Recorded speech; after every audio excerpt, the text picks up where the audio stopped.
Company presents The Big Show. The first half hour presented by the Reynolds Metals Company and starring the glamorous, unpredictable Tallulah Bankhead.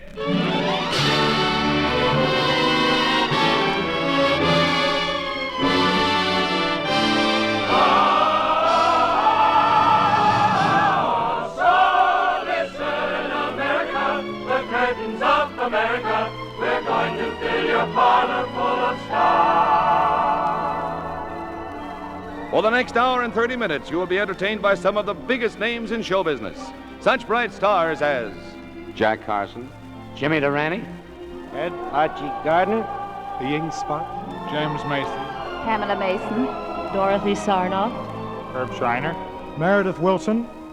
And my name, darlings, is Tallulah Bankhead.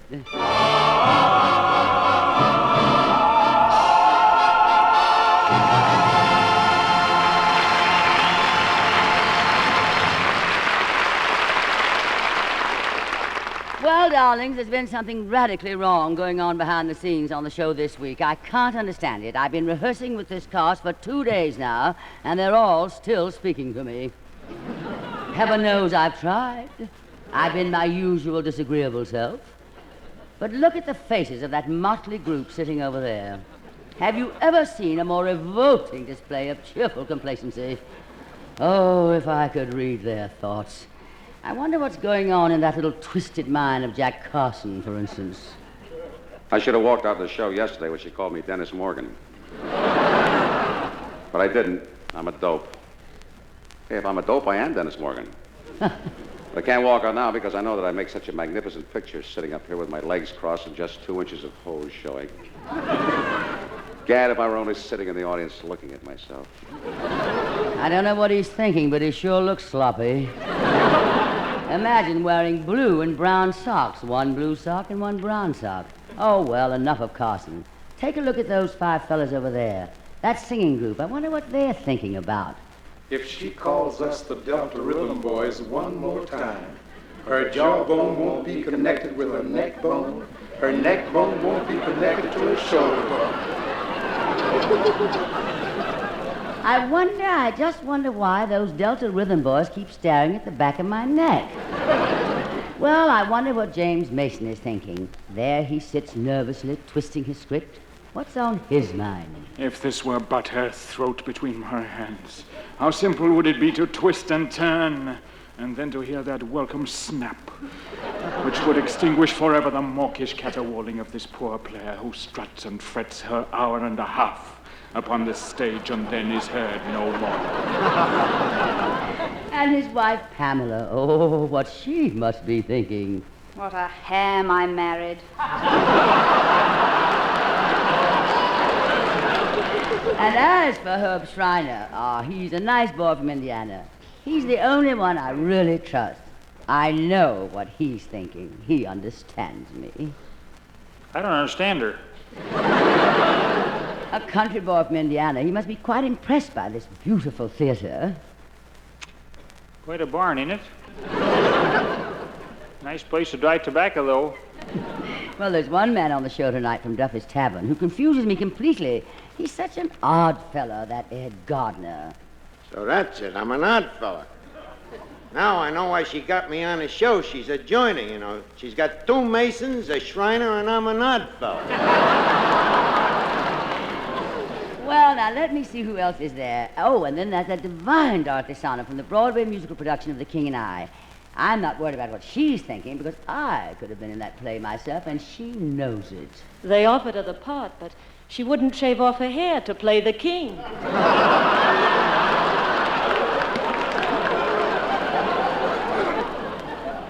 Jimmy Durante has been sitting there in deep thought. There must be something weighty on his mind. I wonder what it is. What a built on a Tallulah Bankhead. Now, there's a mind I admire. But I wonder what our sponsor, the darling Reynolds Metals Company, has been thinking. Well, Miss Bankhead, we've been thinking that aluminum plays a bigger part in our daily lives than you may realize. In the modern home, when you get up in the morning, you raise your aluminum blinds, close your Reynolds aluminum casement windows, and turn on the heat that comes through aluminum ducts. Your house warms quickly if it has Reynolds aluminum reflective insulation. You cook your breakfast in aluminum utensils. Reynolds aluminum foil packaging keeps your butter or margarine fresh, your cereal crisp, even keeps your cigarette fresh. And all the day through, you save food and save work with Reynolds Wrap, the original and genuine, the pure aluminum foil of 1,001 kitchen miracles. How wonderfully the uses of aluminum have expanded since Reynolds brought competition into the industry. Competition that stimulated production and kept the price down. It's the age of aluminum. Reynolds Aluminum.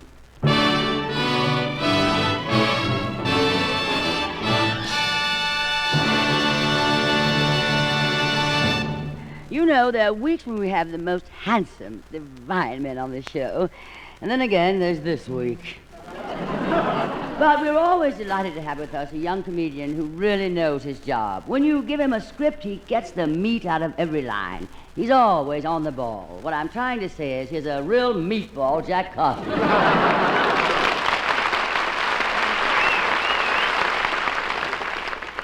Could I answer her if I was clever? If I was clever, I wouldn't be on this show. My, he's a big one, isn't he? How tall are you, Jack? 6 feet 3 in my stocking feet. Oh, what are you without your stockings? Barefoot. No, how tall are you really, Jack? Well, now, Tallulah, maybe this will explain it. Lana Turner only comes up to my shoulder. Ginger Rogers can only come up to my chin. How about me, darling? You can come up to my house. I'd rather die. I don't know of a better way. Jack, were you always this tall? No, not when I was born. Matter of fact, I was only a medium-sized child. When I was 15 years old, I grew an extra foot. Well, that must have been pretty rough on your parents, buying 3 shoes at a time. As a matter of fact, my parents were quite wealthy. Why, when I went to college, I didn't even go out for basketball. I didn't need the money.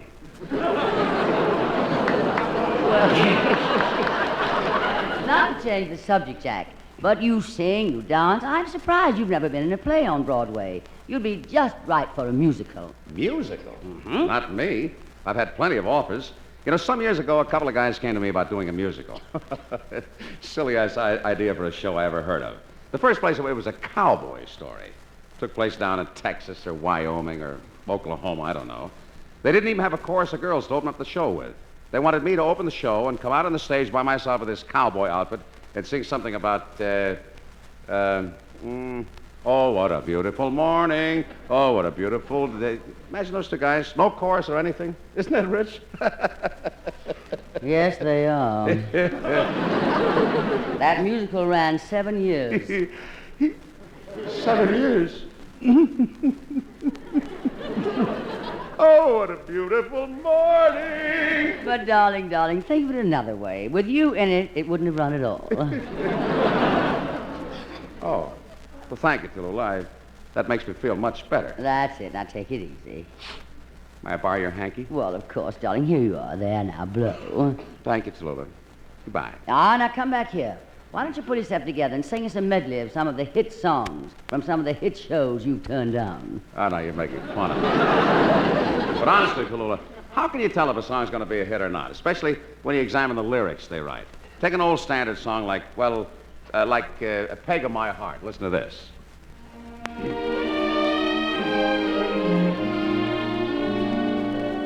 Peg of my heart, I love you.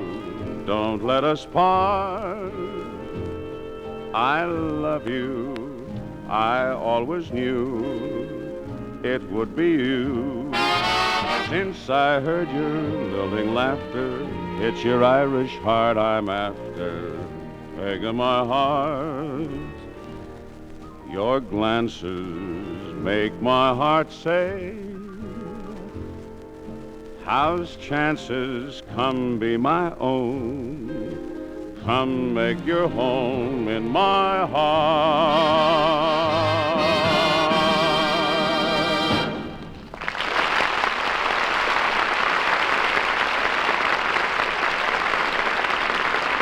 Well, Jack, that was very pleasant. Yeah, I know. I sing like a doll, but Did you get a load of those lyrics? Listen to this. Peg of my heart, come make your home in my heart. I know there's a housing shortage, but isn't that carrying things a little too far? Well, let's see if it is. Now, I'm Peg, and I've just come to town from Alabama. I need a room. And I looked in the classified section of the medical journal. I found your advertisement, and I come knocking at your heart. Yes, miss, what can I do for you? Well, I saw your ad in the paper. Is your heart still for rent? What's your name? Peg. Oh, sure. Come on in. Well, I want to look around first and see if I like it. How many rooms are there? 4. Left auricle, right auricle, left ventricle, right ventricle. Well, it's a kind of a large apartment for me. Well, it's a 6-foot 3-story building. Well, all I really need is 2 auricles and a valve. Well, there's a valve right down the coronary. But no, all I need is the 2 auricles. I have no use for the ventricles. Well, I need them. If it wasn't for them, the building would fall down. Well, is it centrally located? Right on the main artery. And there's a wonderful view of the East Liver. But it seems rather stuffy in here. Don't you have cross ventriculation? Oh, it's airy enough. You just follow the rules. No drinking. I never touch this stuff. I don't care if you touch it, just don't drink it. Gives me heartburn. Well, I hope it's quiet in here. Oh, sure. It's a very quiet neighborhood. There's only a couple of kidneys that live back there. They just float around. Well, is this the only apartment you have? I mean, how about that penthouse up in your head? That's empty, isn't it? Yes, but I don't want a tenant like you in my hair. Goodbye.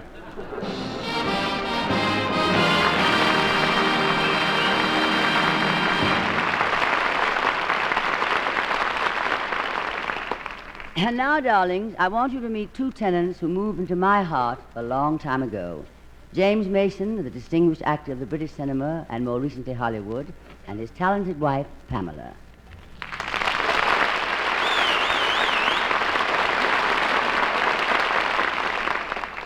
Seldom does a short story outlive the span of the magazine issue in which it is printed, but occasionally one comes along that has the power and force which make it timeless. We have such a story tonight, so without further ado, Mr. and Mrs. James Mason will bring us the Samuel Blast classic, Revenge.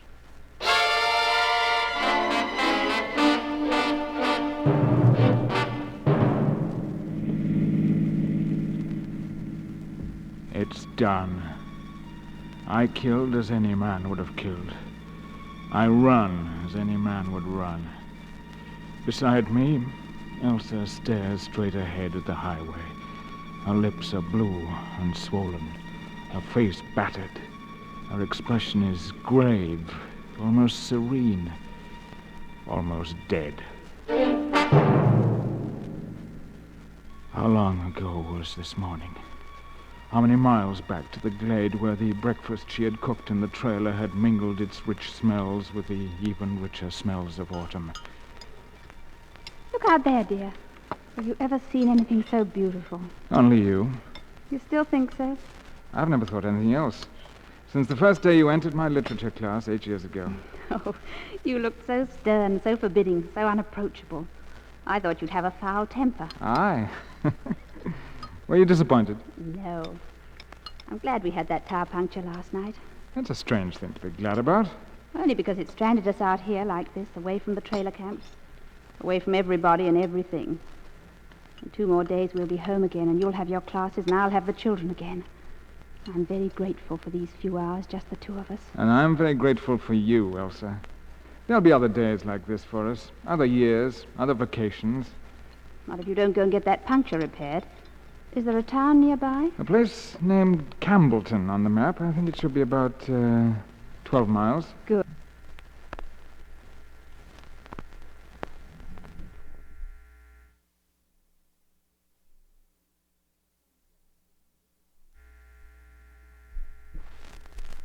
Good. By the time you get back, I'll have the dishes done and everything in order. You're not going to ride in with me? I'll wait around a messy service station. I have work to do, my good man. And it's such a beautiful spot. But you'll be here alone. I've been alone before, silly. What could possibly happen to me? What could possibly happen? It seemed that nothing could then. An hour out of the space of a lifetime, an hour to repair a tire. Only an hour. But when I drove back from the town, she wasn't outside the trailer waiting for me, and I knew, with a terrible certainty, that she'd be there, unless something was wrong.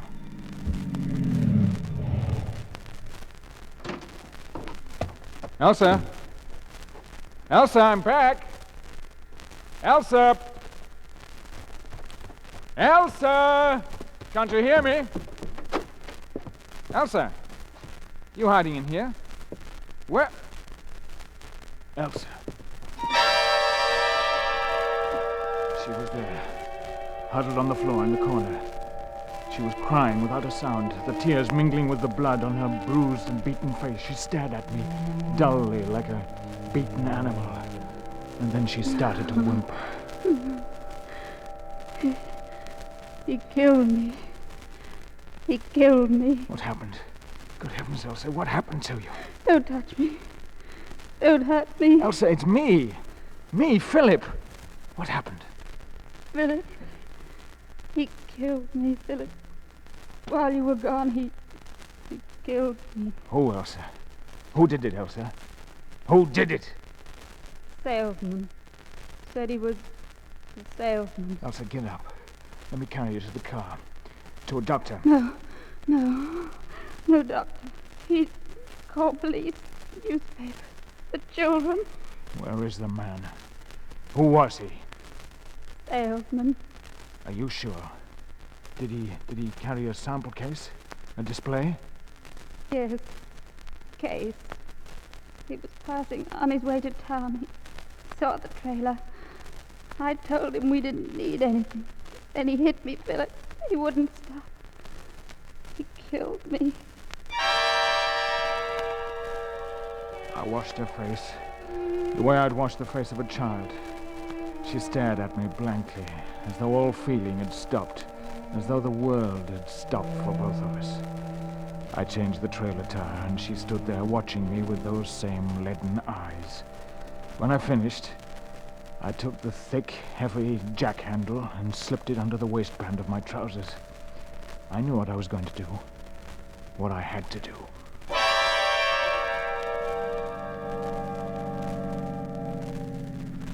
We'll drive slowly through the town. Do you understand that? Yes. We'll go up and down every street, every alley, every road. You'll see him. Keep watching and you'll see him. He'll hurt me, Philip. He'll never hurt anybody again. Just watch. Watch. Faces passed and merged into a red haze. I wanted to scream like an animal, consumed with hatred for a man I'd never seen. A man I was only going to see once. Endless hours and endless streets went by. And then... That man. There. That man. You're sure? That man. He carried a sample case, and he moved into the lobby of a cheap hotel. I followed him into the elevator. I saw the room number on the tag of the key in his hand. He looked at me once, and I smiled at him. When he got off, I rode up one more floor, then walked down. I found the number of his room. Yeah? May I come in? Sure. You a local merchant? No. I see you're a salesman. That's right. What's your line? I'm an instructor. A father. A husband. Hey, what's the matter with you, fella? What are you going to do with that thing? I'm going to kill you. Kill you! Kill you! Kill you!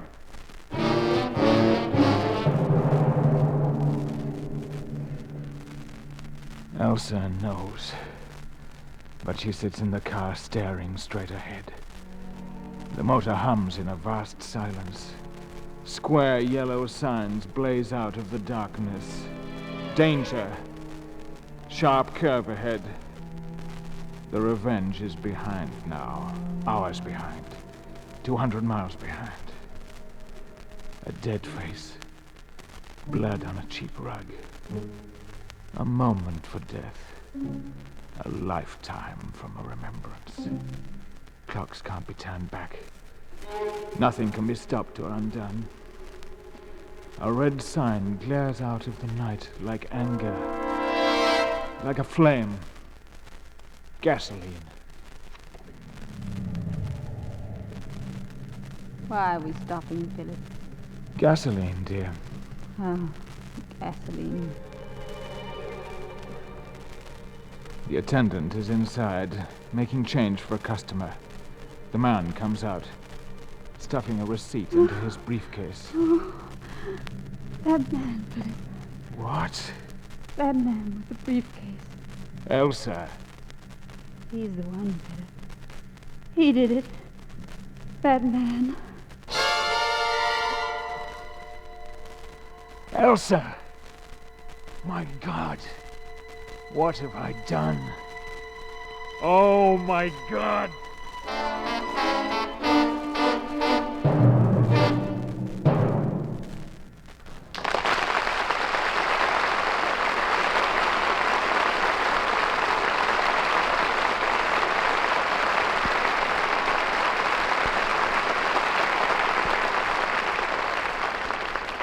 Our sincere thanks to the Divine Masons. And don't go away, darlings. I want to have a little chat with both of you. But first, I believe the Reynolds Metals Company has something to say about electricity, of all things. Well, that's not so surprising, because Reynolds Aluminum plays a very important role in the electrical industry.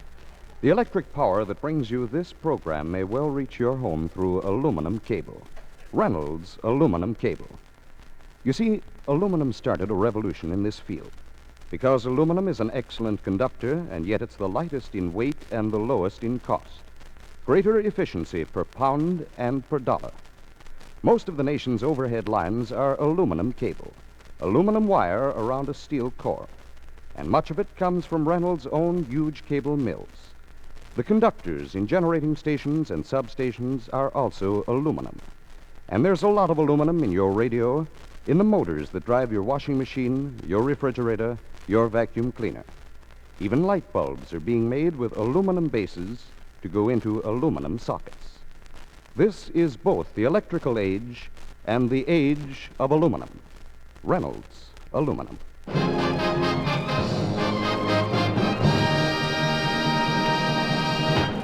Well, I wanted to talk to Mr. and Mrs. Mason, but I see they've skipped away. Went back to that dressing room. Well, they're not going to get away with that. Not at these prices. Excuse me, darlings. I'll go back and drag them out, huh? Yes, who is it? It's I. Oh. Just hang up the trousers on the hook outside, boy. What do you mean, boy? This is Tallulah. Tallulah who? Tallulah who? Tallulah Knucklehead, you bankhead. Oh, Tallulah! Just a moment, I'll be right with you. Pamela, where are you going? Come away from that window. We're 4 stories up. Hello, Tallulah. Come in. I want to chat with you, James. How are you? And, oh, Pamela, how are you, my sweet? Pamela, it's Tallulah. Aren't you going to speak to me? Pamela, how many times have I told you that shutting your eyes and facing the wall does not make you disappear?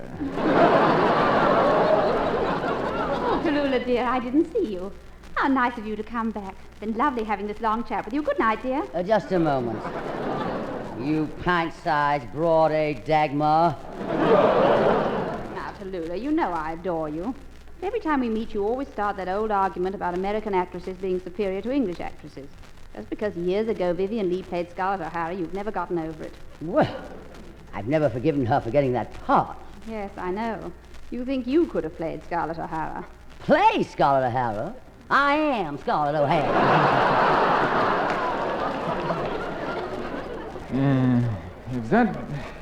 If that boy would only bring my trousers. I feel sort of uncomfortable standing here this way. You're looking well, James. Well, rather chilly, but thank you. Oh, and another thing, Pamela. How about Vivian getting that part in Streetcar Named Desire? I suppose I couldn't have played that better than she did. No, for once I must agree with you, Tallulah. You'd make a better streetcar than Vivian.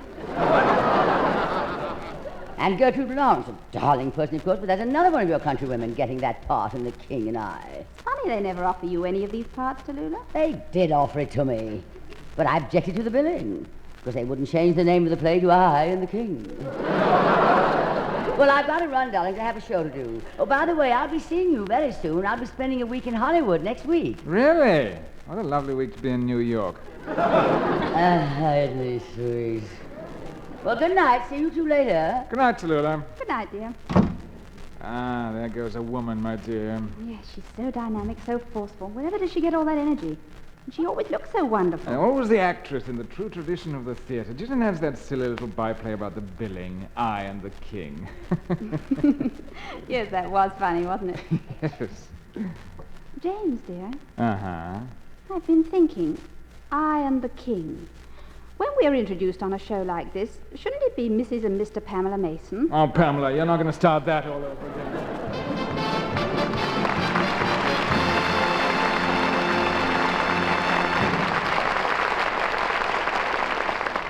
We can't go any further now without introducing a man we have on our show who is indispensable to any show he's on. Am I right?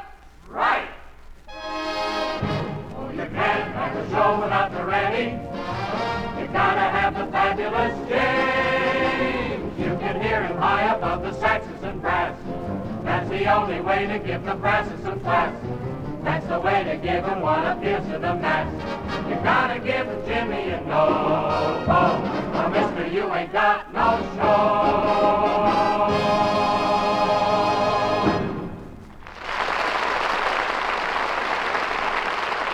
You're so right.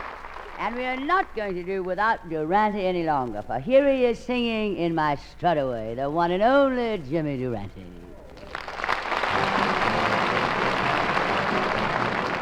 I just got back from Washington today, and really folks haven't got a lot to say. Now, while I was there, I met the Adjutant General, and what he told me put me in a daze.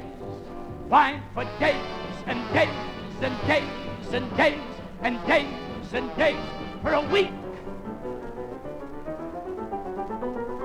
Wait a minute, wait a minute, wait a minute. There's a guy going on business for himself.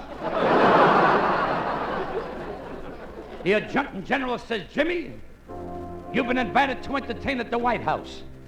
He said it'll be a gathering of the intelligentsia, the hoi polloi, the 400, the 500, the 600, the 700, the 800.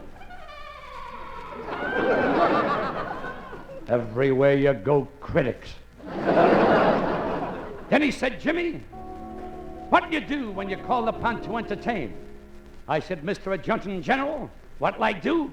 I'll tell you. Why, in the midst of festivities, I'll get up and do my strut away. In my cutaway, it's just a hop away, a slide away, and a scram away. And then you skitter right down and you go to town with a twist away. Why, when you strut away, this way it's a holiday. You know, I was dancing a strut away with a girl named Suzette when she accidentally backed into a hot radiator. Zip, rep, Suzette. It's a dance that's gonna gain break me now. You know, I know a beautiful gal invited me up to her apartment to teach her this dance. I wasn't in the apartment 10 minutes when who walks in? Her husband. Kind of perturbed. He said, what are you doing here? I said, I'm putting on my white tie. I'm putting on my top hat. I'm putting on my white tie to do my strut away. Doing the strut away. Say, did you ever have the feeling that you wanted to do the strut away? Why, the hop away, the scram away, and then you skitter right down and you go to town doing the strut away, the hop away, the scram away, once more. You know, folks, I'm happy to tell you that I just bought a brand new convertible coupe. Boy, what a car and what an invention it's got. You push a button, the top stays where it is, but the bottom falls out. So what did I do? I did the crawl away, not the strut away. Did you ever have the feeling that you wanted to do the strut away, the hop away, the scram away once more?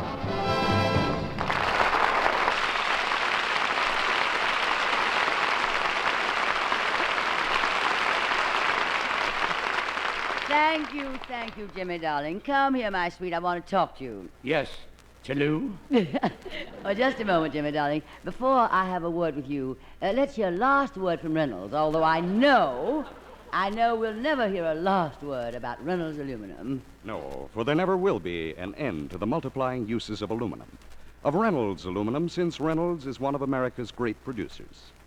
Every day in defense plants, as among civilian manufacturers, new wonders are being wrought with the modern metal that is light and yet very strong, rust-proof, corrosion-resistant, practically everlasting. Reynolds' lifetime aluminum pipe makes the farmer's irrigation system and the barrels of bazookas. Reynolds' aluminum sheet makes giant bombers and the roofs of factories. Vital parts of Army tanks, as of your automobile, are Reynolds aluminum. Though military needs come first now, Reynolds Gold is more aluminum for every need. Reynolds, pioneers of progress through aluminum.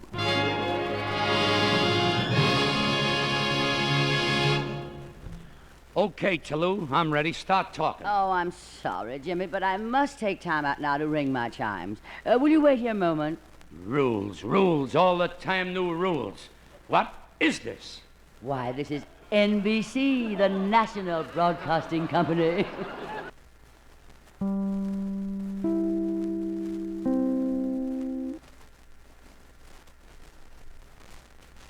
This is The Big Show, Act 2. And here again is Tallulah Bankhead with Jimmy Durante. Now, Chalou? Now, Jimmy. Now, I ain't in the mood. Oh. Come on, Jimmy, what's the matter? Every time I come on this show, you always got some high-class actor playing those dramatic parts, like that James Mason. What about me? I'm as good as them English actors. To mention a few, Robert Donuts, Charles Laughton, Betty Grable. Jimmy, Betty Grable's not English. I know, but sometimes when you mention a product on radio, they send you a sample. Really? Well, I didn't know that. Fort Knox. Then he is, too. Well, I didn't know you were a dramatic actor, Jimmy. Why, I've played in everything Shakespeare ever wrote. Oh, come now, Jimmy, not everything.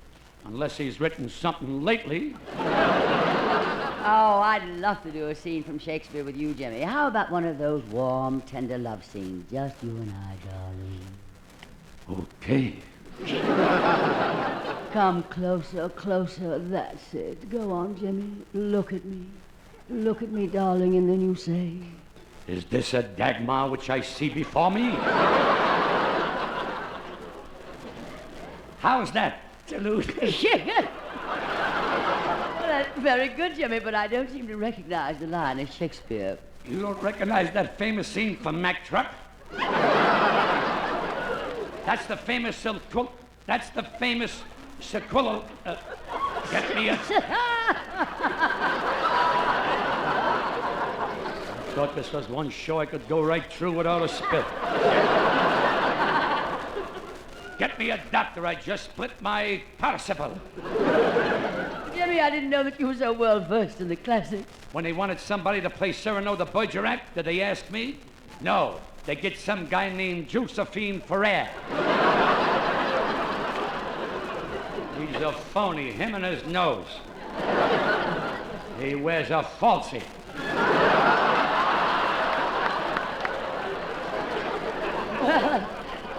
Well, I know just how you feel, Jimmy, about somebody playing a part that you know you're best suited for. Well, I was talking to Mrs. Mason about the same thing. Chalou, if you and I teamed up and went to England, we'd have them rolling in the British Isles.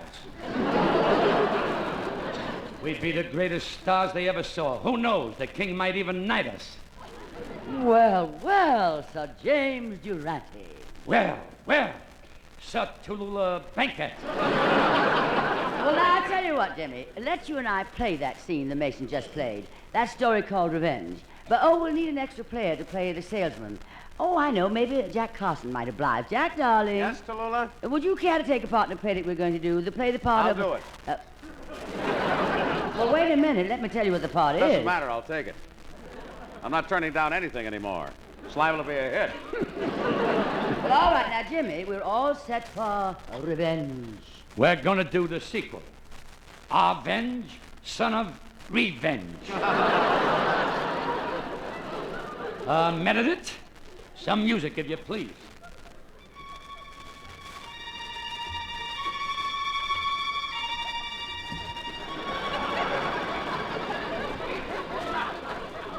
It's done. I killed as any man would have killed. With my embroidery scissors. It happened like this. We were riding along in a trailer. I was at the wheel. My wife was driving. It was dark out, but I could tell where we were going by following the black line in the middle of the white highway. It was a white highway for night driving. Suddenly there was a sound of a flat tire. Why don't you watch where you're driving, stupid? That was my flat tire speaking. I pulled over to the side of the road and jacked her up. Put me down, you fool.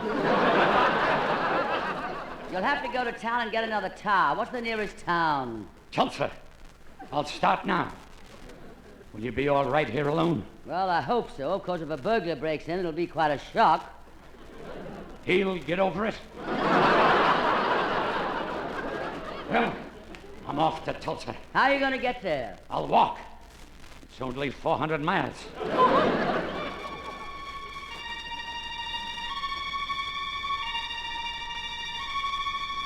Well, give me the sign.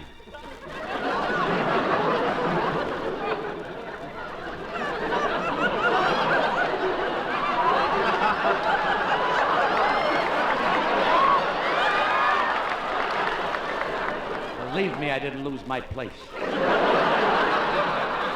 What could possibly happen? I was only gone 4 weeks.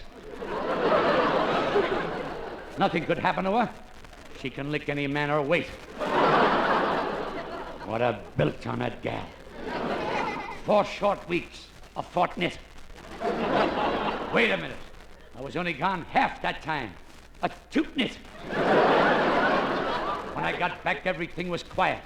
I called to her. Mabel! Mabel! No answer. Of course not. That's not her name. Geraldine! Selma! Jessica! Sam! Just in case a man answers. Then I remembered her name. It was Elsie. Elsie! Elsie!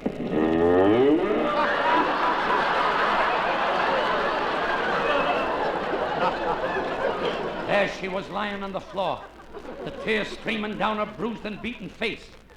Her lips blue and swollen, her eyes red and glazed. Gad, she looks awful in the morning without makeup. I spoke to her. Elsie, speak to me. Who done it? Tell me who done it. Speak to me, Elsie. She killed me. Philip, she killed me. That ain't Elsie, that's the salesman. She gave me such a smash. She just utterly killed me. Why? Why did she do it? I do not know. I simply do not know. I rang the bell and she opened the door. And all I said was, I beg your pardon, is your wife home, sir? She killed me. She just utterly killed me. Would you recognize her if you saw her? I do not know. I simply do not know. Listen, we're going to drive to Tulsa and find her. We're going to drive down every street, every alley, every road in Tulsa. You'll see her. We'll find her if we have to go to every town in Oklahoma. Oklahoma? Oh, no. Oh, what a beautiful morning. Oh.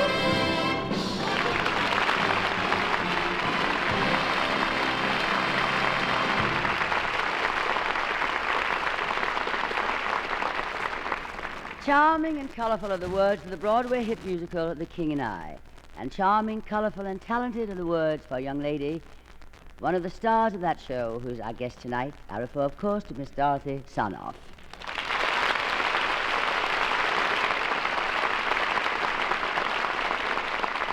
Miss Sanoff, you don't know how happy I am to have you on our program. The daughter of General Sarnoff, chairman of the board of RCA, which controls the National Broadcasting Company, which in turn pays my salary. But Tallulah, I'm not his daughter. Oh, I'm sorry, Miss Sarnoff. His niece. Oh, no. A cousin, Miss Sarnoff?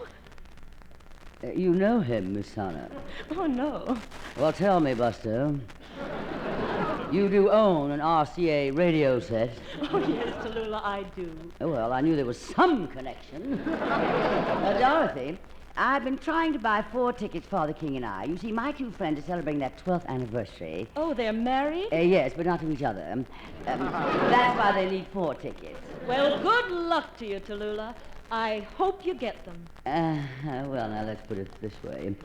A few months ago, Ethel Merman was on this show, you know, and I needed 4 tickets for her show, Call Me Madam. And what do you think Ethel did? She called the box office and got me 4 tickets. Since that time, Ethel's been on this show 12 times. Oh, I get it. Well, if Ethel Merman can do it, so can I. Well, finally. So I'll see that you get 4 tickets to Call Me Madam. Ladies and gentlemen, Miss Sarnoff for her farewell appearance on this program. No, I didn't really mean that. Once in a while, a song is written that enjoys the good fortune of a wedding with a great singing talent. Such a marriage took place opening night at the St. James's Theater on 44th Street when Dorothy Sanoff introduced the moving song, Something Wonderful, from The King and I. Tonight on the big show, she recreates that moment for us. By special permission of Richard Rogers and Oscar Hammerstein, we present Dorothy Sanoff singing their lovely brainchild, Something Wonderful.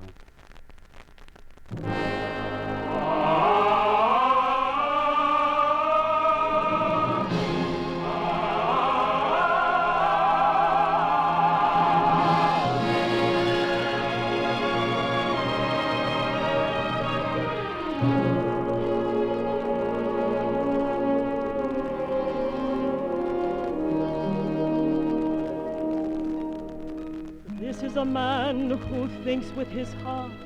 His heart is not always wise. This is a man who stumbles and falls, but this is a man who tries. This is a man you'll forgive and help and protect as long as you live.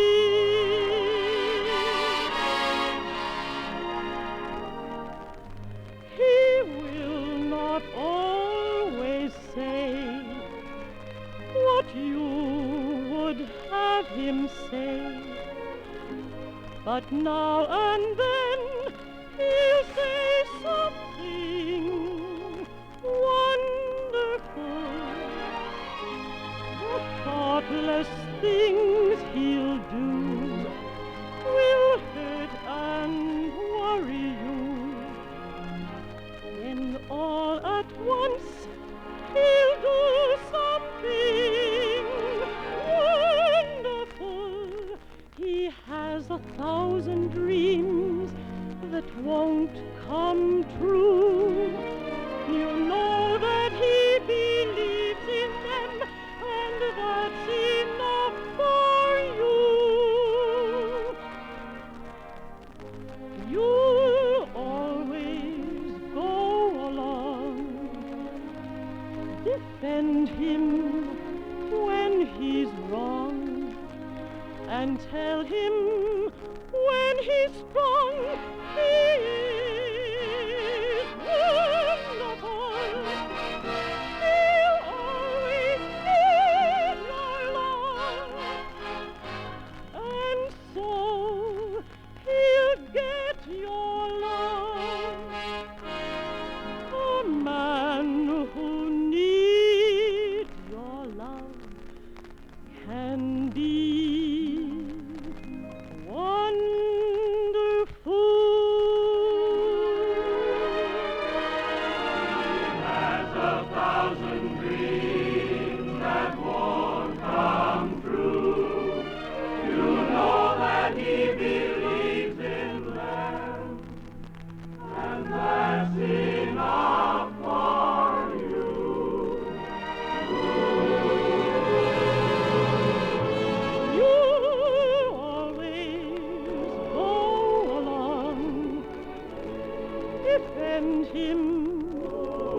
he's wrong, and tell him when he's strong, he is wonderful.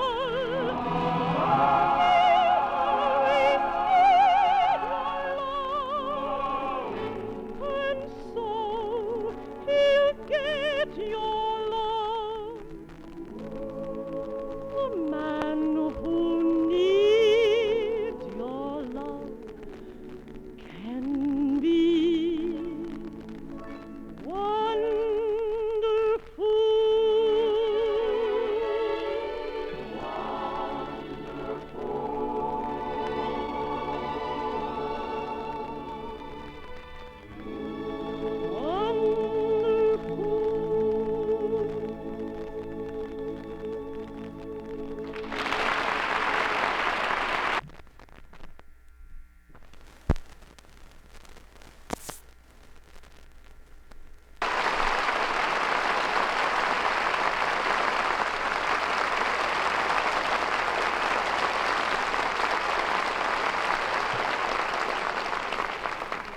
Thank you, Dorothy Sarnoff.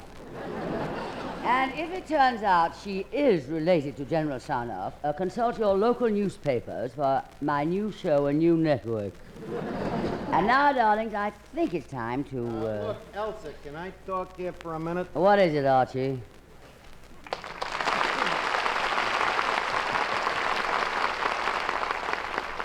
How are you, Archie? Oh, I can't kick. Everything going well?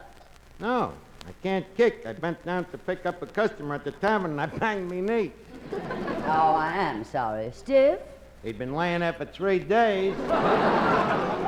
But how you been, Tallulah? I ain't seen you since you had that big dinner at Duffy's about 6 months ago. Where you been, kid? In a hospital. Who was sick? I was. The food was nauseating. Yeah, I thought you'd like it. Real tasty, huh? I still do. And for 6 months, I've been visiting the hospital every day. 6 months? It's funny. Other people out there that night, and they was only sick for 3 months. One guy was only sick a week. Of course, he died. But I didn't come here to bring up food. I've been sitting over there watching you do this stuff here, Tallulah, and honestly, it's amazing. What's amazing? It's amazing that a young, beautiful woman like you should waste your time looking like you. What do you mean by that? Well, confidentially, Tallulah, you happy working in a joint like this, you know? Have you ever thought of being an entertainer in a high-class joint like Duffy's Tavern? You have entertainment there now? Has it helped business? Has it? There was 430 eating dinner there last night. 430? Counting the flies. Yeah, I put in a lot of improvements at Duffy's, Tallulah. Well, I hope you're going to improve the food. That, too. From now on, whatever falls on the floor stays on the floor. Why don't you come down some night, Tallulah, and try a plate of bully base soup. Bully base soup? Yeah, bully base, you know. It's sort of like an oxtail. It's the base of the bull. Look, Archie, I can't make it, but how would you like to have the ink spots? Who are they? Well, just the greatest singing quintet in the world. What do you know? You mean them 5 little dames up in Canada's old enough to sing? No, Archie, no. These are the famous ink spots, and here they are.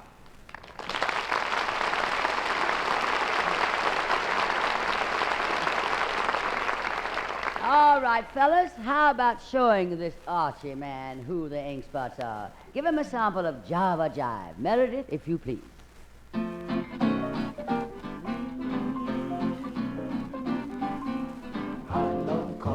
I love tea.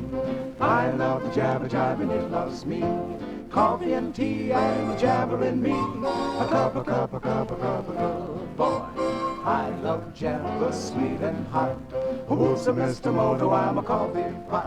Shoot me the pot and I'll pour me a shot. A cup, a cup, a cup, a cup, a cup. Oh, slip me a slug from that wonderful mug. I'll cut a rug till I'm snug in the jug. Slice of onion on a raw one. Draw one. Waiter, waiter, percolator. I love coffee, I love tea. I love jabber jive and it loves me. Coffee and tea and the jabber in me. A cup, a cup, a cup, a cup, a cup. Boston beans, soybeans, green beans, cabbage and greens. I'm not cherry for a bean, unless it is the cherry, cherry bean. Boy, I love coffee, I love tea. I love a jabber jive and it loves me. Sing it fast. Coffee and tea and the jabber in me. A cup, a cup, a cup, a cup, a cup, yeah. I love jabber, sweet and hot. Show your person. Whoops, Mr. Moto, I'm a coffee pot. Shoot me the pot and I'll pour me a shot. A cup, a cup, a cup, a cup, a cup. Oh, slip me a slug from a wonderful mug. I'll cut a rug till I'm stuck in the jug. Drop a nickel in the pot, Joe. Take 'em a slow. Waiter, waiter, percolator. I love coffee, I love tea. I love jabber jive and it loves me. Coffee and tea and the jabber in me. A cup, a cup, a cup, a cup. Boy.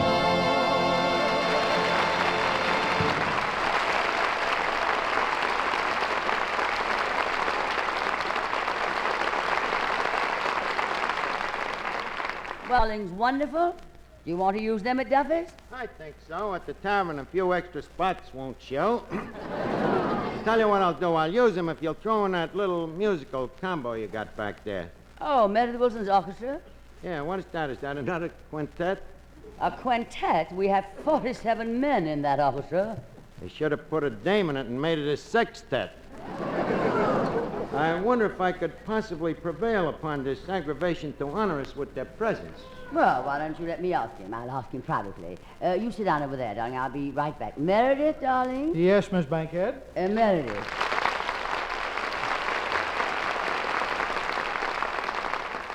Meredith, you see that boar standing over there?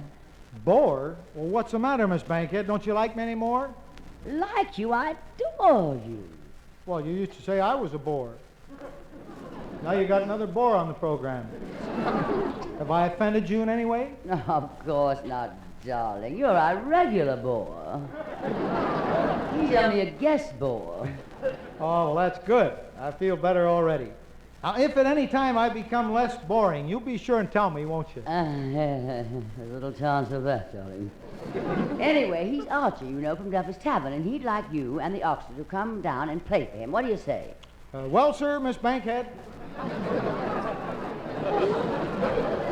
That's my boy who said that. We'll play down at Duffy's if you want us to, Miss Bankhead. Of course, I'll need a little time to write a special song for the occasion. You mean you need a special song to play at that joint? Well, I always like to write a special song for wherever I play. As a matter of fact, I just finished a song for a very fine occasion, NBC's silver anniversary. Oh, yes, darling. This year, NBC is celebrating its 25th anniversary. That's right. The song is called 3 Chimes of Silver. Oh, what a lovely title, Meredith. And so appropriate for this darling network. 25 years. I wonder how old it really is. How about playing it for us now, huh? Ladies and gentlemen, for the first time, Meredith Wilson's latest composition, 3 Chimes of Silver. Meredith, if you please.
3 chimes of silver.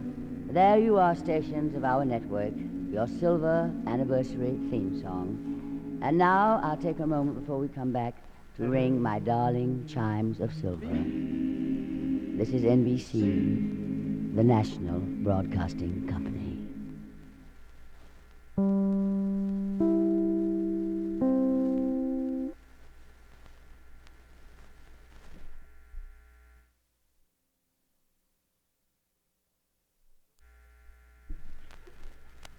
This is The Big Show, Act 3, brought to you by Dentine, the gum with breathtaking flavor, and Chiclets, the candy-coated gum with the flavor that won't chew out.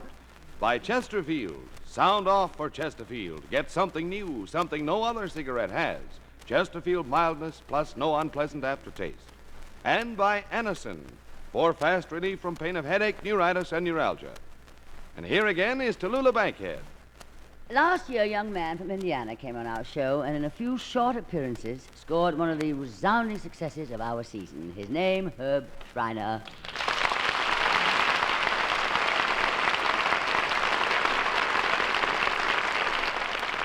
Hello. What'd you say, dear? Hello. Oh, hello, darling. It's always a pleasure having you on our show, but I wish you could have been with us when we were in Paris. Ah, but you don't speak French, do you? Well, a little bit. I mean, I was over there in the, it's over there for Uncle Sam. I speak some chocolate bar French. But, I don't know. I'd like to go on with you to Paris, so I'll tell you that. I was over there, what was the occasion again? Wait a minute. It was the war. Well, I bet a lot of you boys who were over in Paris in uniform would like to see it again, huh? Well, a lot of fellows came back with fond memories, I'll tell you that. Fellows that was over there in the Air Force or in the service. Well, I imagine the French girls were very nice to you boys. I certainly would have been. Well, he was very nice to us, that's the truth. If you was lonesome, why, you could go over to Paris there and the girl would give you a kiss for a cigarette. I went there one time with a whole carton of cigarettes. Pretty near smoked myself to death. Well, darling, I want to hear all about it, but will you wait just a minute? First, I want our friends to listen to this, for here's something of interest to you. For breathless moments, for your breathless moments. Chew Dentine, the gum with breathtaking flavor. Dentine tastes so good. Dentine freshens your breath. Dentine helps keep your teeth sparkling, clean, and white. Dentine, the gum with breathtaking flavor. Before you go out, and always after eating, drinking, smoking, refresh your breath with Dentine. You'll love Dentine chewing gum, for Dentine has a wonderful, tingling, nippy flavor that lingers on and on. It's delicious. And remember, Dentine helps keep your teeth white, too. Keep Dentine handy. You'll enjoy refreshing your breath when you chew Dentine. So, for breathless moments, for your breathless moments, Chew Dentine, the gum with breathtaking flavor.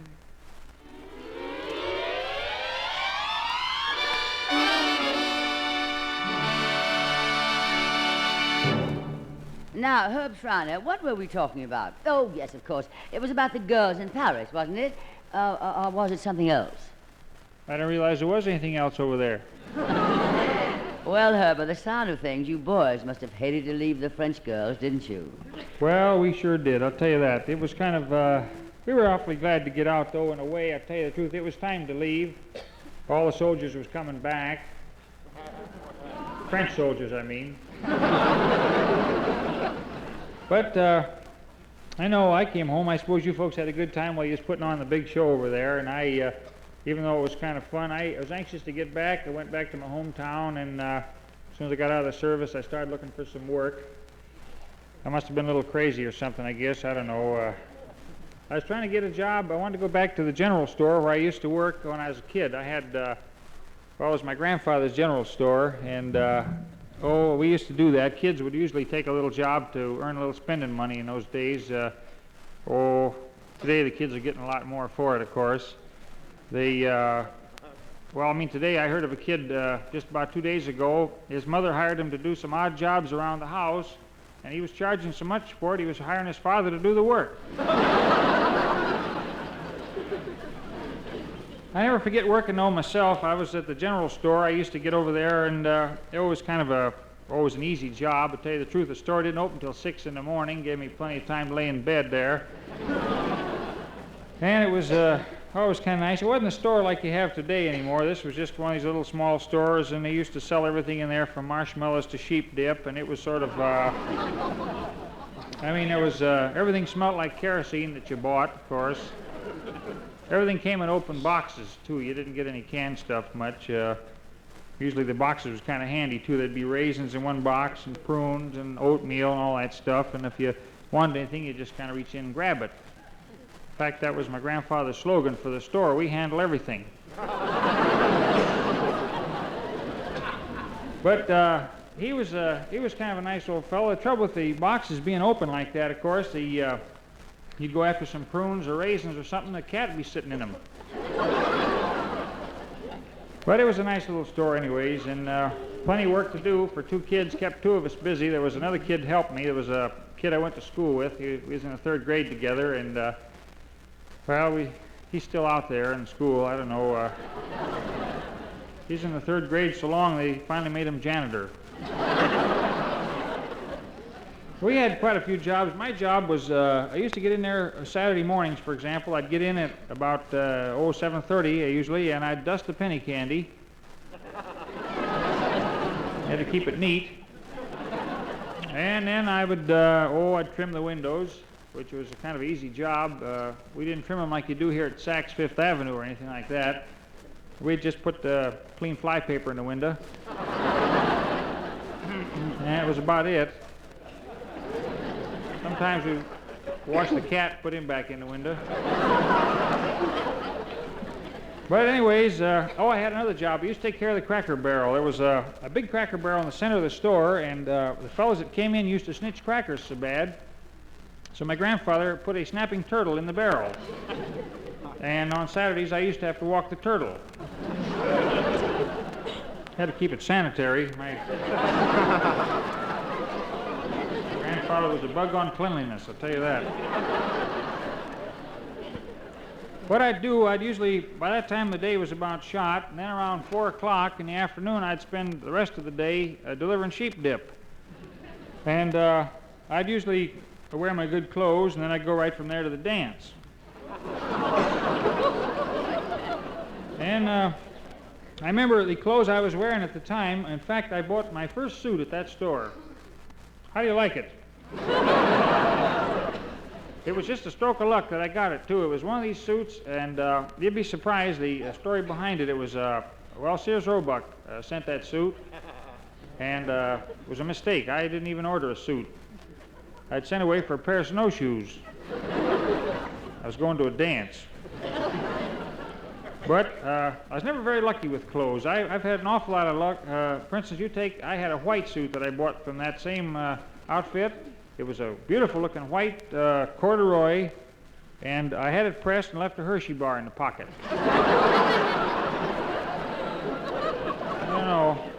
I never was very lucky with clothes. I just don't buy any anymore. I've had, I had a beautiful 2-pant suit one time.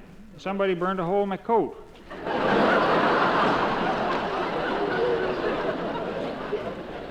Well, anyways, it's a funny thing. You talk about a store like that, and you don't get people hanging around those stores. You don't even find those kind of stores anymore. We had one fella used to come in there all the time, a swell fella, very smart fella, kind of a genius.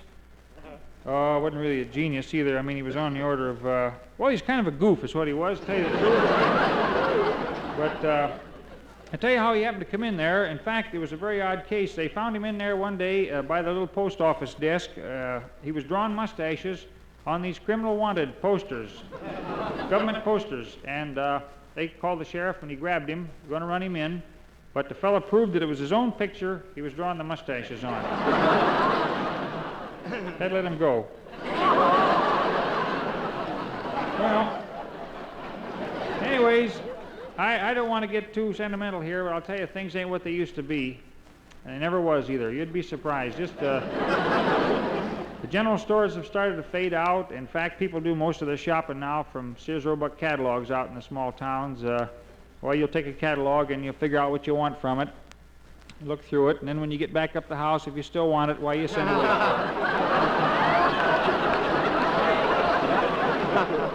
Possible. Tallulah, I don't want to get too homesick, so I'm going to simmer down. I'll see you later.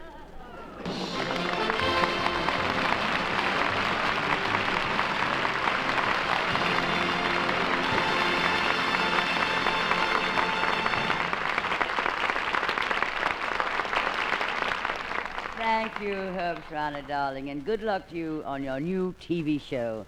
And here back again, fresh from a successful appearance in the second act of the big show are the Ink Spots. The number, the lovely ballad, I'm Lucky I Have You.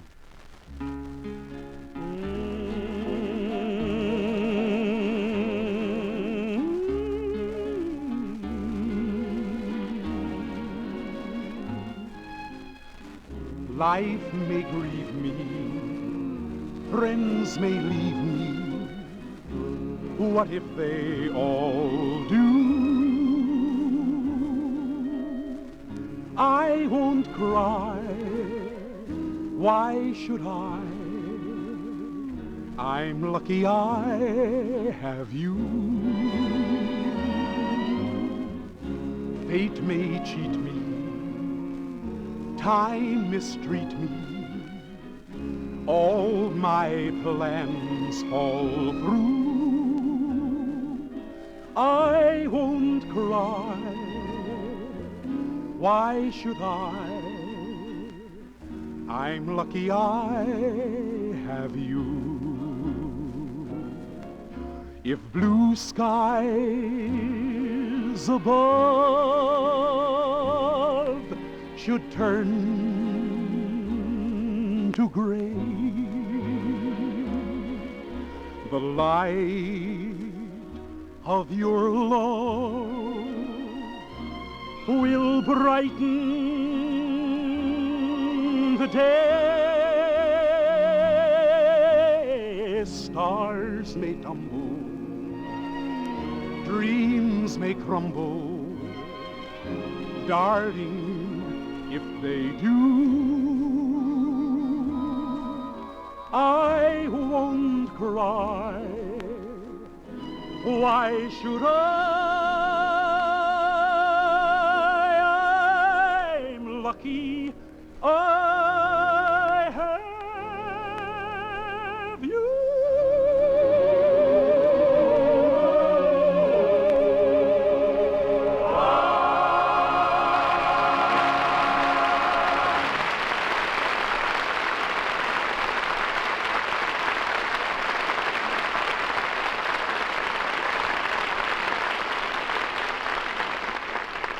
Thank you, Ink Spots. As always, you were great. And now, it's time to sound off for Chesterfield. Sound off! Sound off! Sound off for Chesterfield! From Maine to California, smokers are changing every day. All over America, there's a swing to Chesterfield with this great new thing. Mildness plus, no aftertaste. Mildness plus, no aftertaste. No unpleasant aftertaste in Chesterfield. That's right. Science discovered what you can prove. You better get into the smoking groove. For Chesterfield now sets the pace with no unpleasant aftertaste. Chesterfield. Chesterfield. Chesterfield. Chesterfield. Milder, milder, milder, milder. Chesterfield. That's right. The best cigarette for you. That's right. The best cigarette for you. That's right. So here's what we want you to do. Right now. Yes, here's what we want you to do. Right now. Sound off. For Chesterfield. Sound off. For Chesterfield. Try a pack of Chesterfields. Do it. Today. A month or two ago, a new book was published. Its title, Snarzola. This would, of course, be Gene Fowler's moving story of Jimmy Durante's life. I found it one of the most engrossing and colorful stories about an entertainer that I've ever read. Of course, there were several minor details in the book that I would have handled differently. How do you do? My name is James Durante. How do you do? And your name, madame? Tallulah Bankhead. Darling, why the formal introduction? Author meets the critic. Oh, no, Jimmy. I'm not going to criticize your book. I thought it was most entrancing. And you know we're going to do a dramatization of your book tonight? Yeah? With me in the title role, of course. Well, no, darling. You see, we thought we'd have Jack Carson play Jimmy Durante. What do you know? I'm better looking than I thought. Yes, ladies and gentlemen, with Jack Carson playing Durante, James Mason and myself playing his parents, Pamela Mason, Ed Gardner also in the cast, and Mr. Durante himself as narrator. Meredith, will you set the scene, if you please?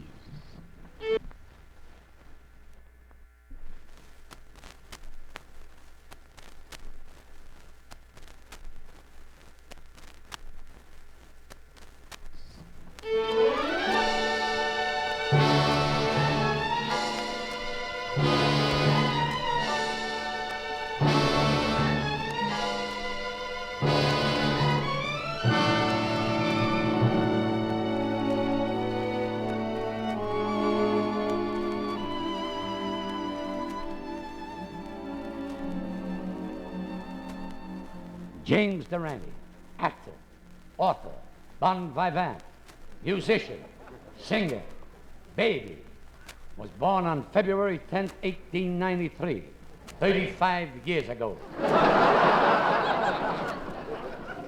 It was the occasion for a big carryings-on when the baby arrived in the Durante household. The news was broken to Jimmy's father when he came home from the barber shop.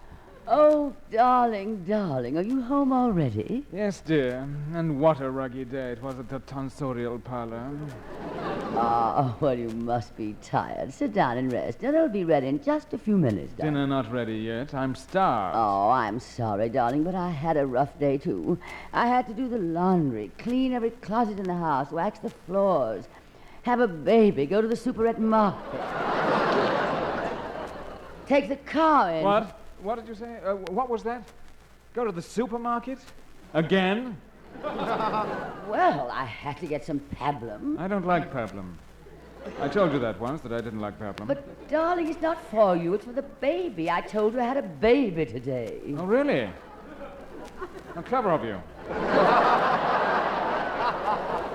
Was it a boy or a girl? Your guess is as good as mine.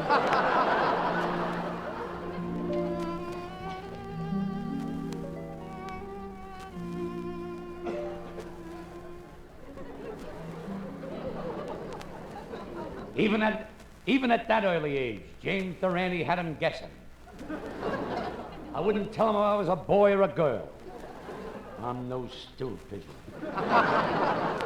So they had to buy me two outfits, a blue one and a pink one. I was already on the road to becoming Jimmy the well-dressed man, or woman, whichever the case may be. I was a good baby. I didn't cry once all day long, but at night, wah, wah, wah, wah, wah, wah, wah, wah, wah, wah, wah, wah, wah, wah, wah, wah. There's that child again.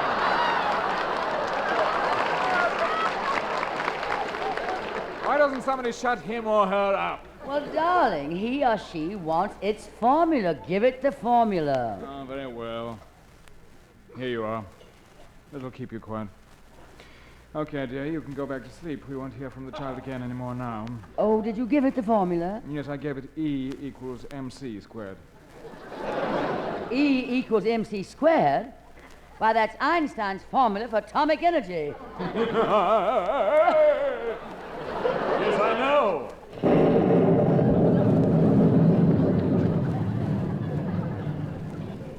I started going out at an early age. James Durante meets his first girl, the girl next door.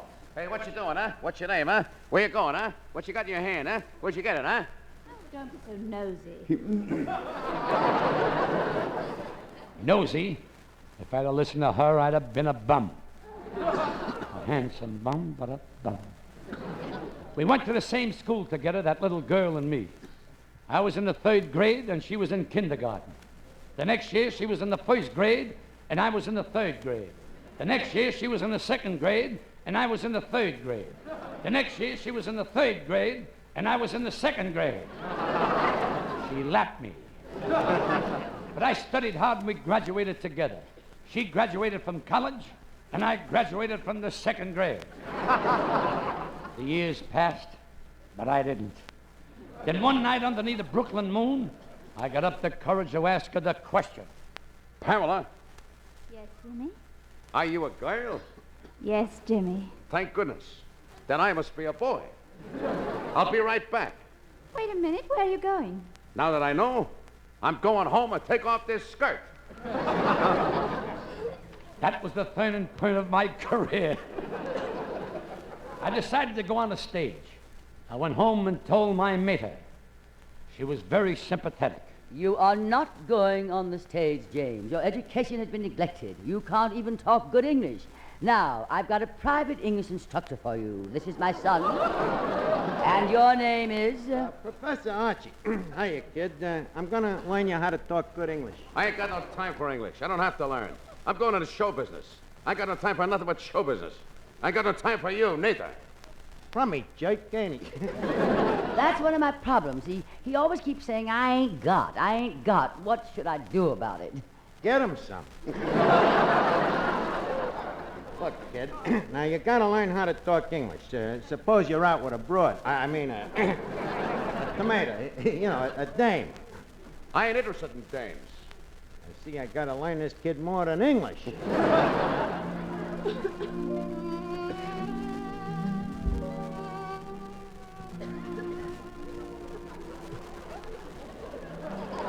Well, I'm glad I listened to my mother and studied English. Because some years later, I opened on Broadway in the Club Durante. I'll never forget the night I made my debut. Now, you mean debut, Jimmy. Debut. The club lost a fortune at first. That opening night, we were packed to the rafters. My English was perfect. My diction was flawless. And when I stepped down on the floor to sing my opening song, they understood every word I sang. Ain't, I think, I do. Oh, what a night. Oh, sing it. Wait a minute. Hey, I think, I think, do. Oh, what a night. Wait a minute. Hold the music. Stop the book. Jimmy, what are you doing? We're not through with the dramatization of your book. I don't care about the book. This guy's singing it better than I can. But, Jimmy, don't you know everybody wants to be like Durante? As a matter of fact, if the world were full of Durantes, what a wonderful world it would be. Every day would be sunny, life would really bubble. With so much laughter, there'd be no room for trouble if the world were full of Durantes. Think of all of the sights we would see. Take a football game at the Tournament of Roses. Imagine one football and 90,000 noses. If the world were full of Durantes, what a perfectly wonderful, scrumptiously wonderful, oh, what a wonder the world would be if the world were only full of Jimmy Durante. What a wonderful world it would be.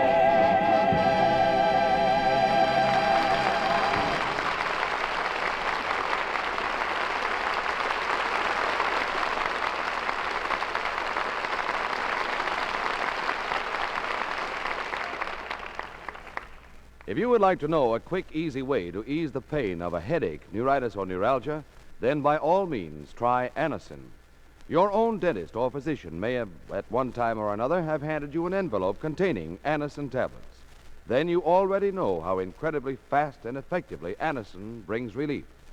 Anacin is like a doctor's prescription. That is, Anacin contains not just one, but a combination of medically proven active ingredients. For your own sake, try Anacin. Anacin is sold to you on this guarantee. If the first few tablets do not give you all the relief you want as fast as you want it, you may return the unused portion and your money will be refunded. You can get Anacin tablets at any drug counter. Anacin comes in handy boxes of 12 and 30 tablets and economical family-sized bottles of 50 and 100.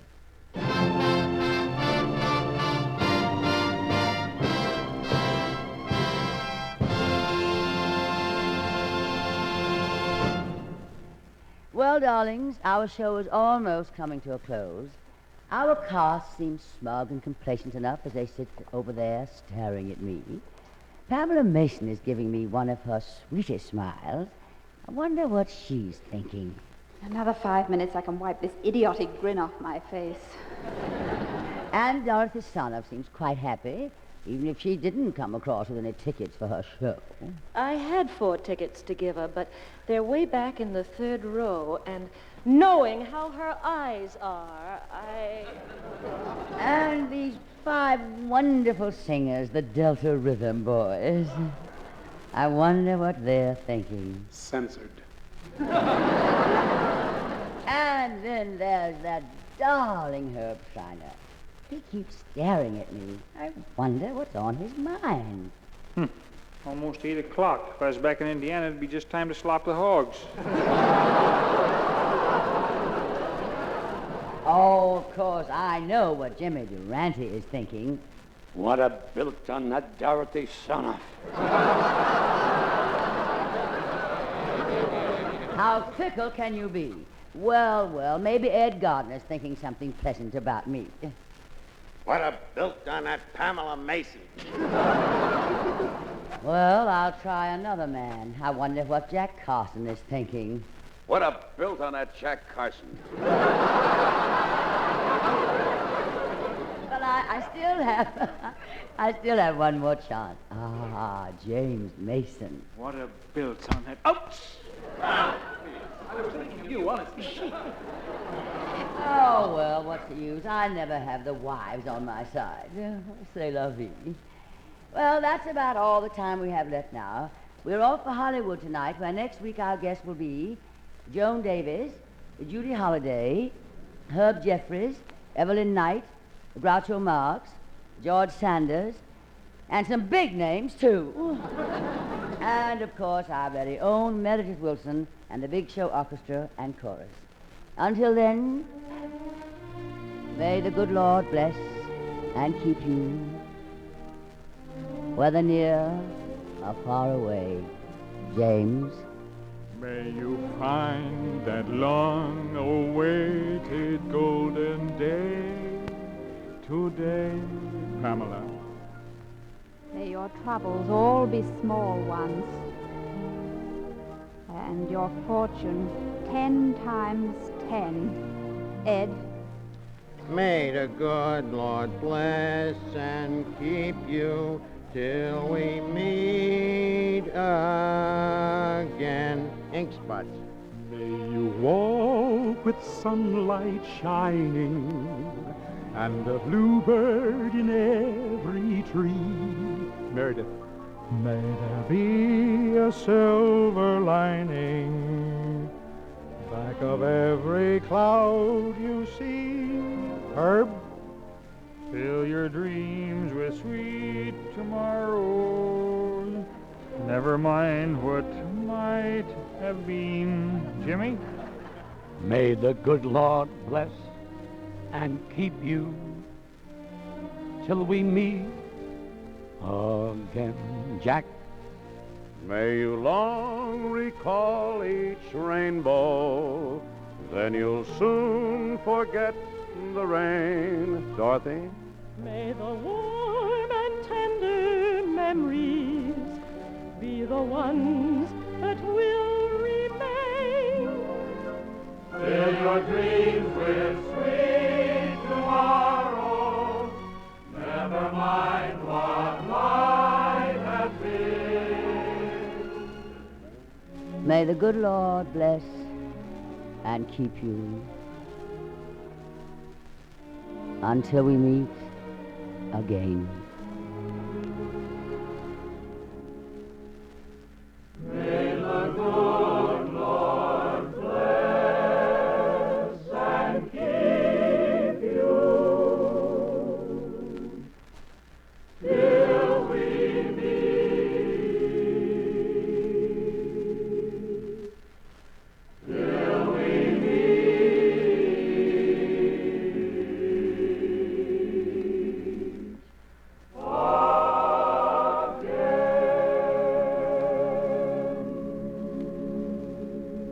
Good night, darlings.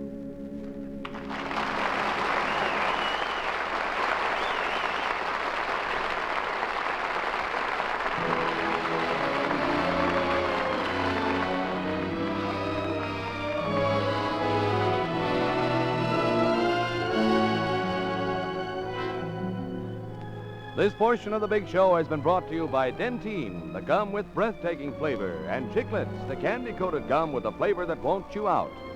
By Chesterfield, sound off for Chesterfield. Get something new, something no other cigarette has. Chesterfield mildness plus no unpleasant aftertaste. And by Anacin, for fast relief from pain of headache, neuritis, and neuralgia. The Big Show is produced and directed by D. Engelbach and written by Goodman Ace, Selma Diamond, George Foster, Mort Green, and Joel Murcott. The chorus is directed by Ray Charles. Musical arrangements by Sidney Fine. This is Ed Hurley saying good night.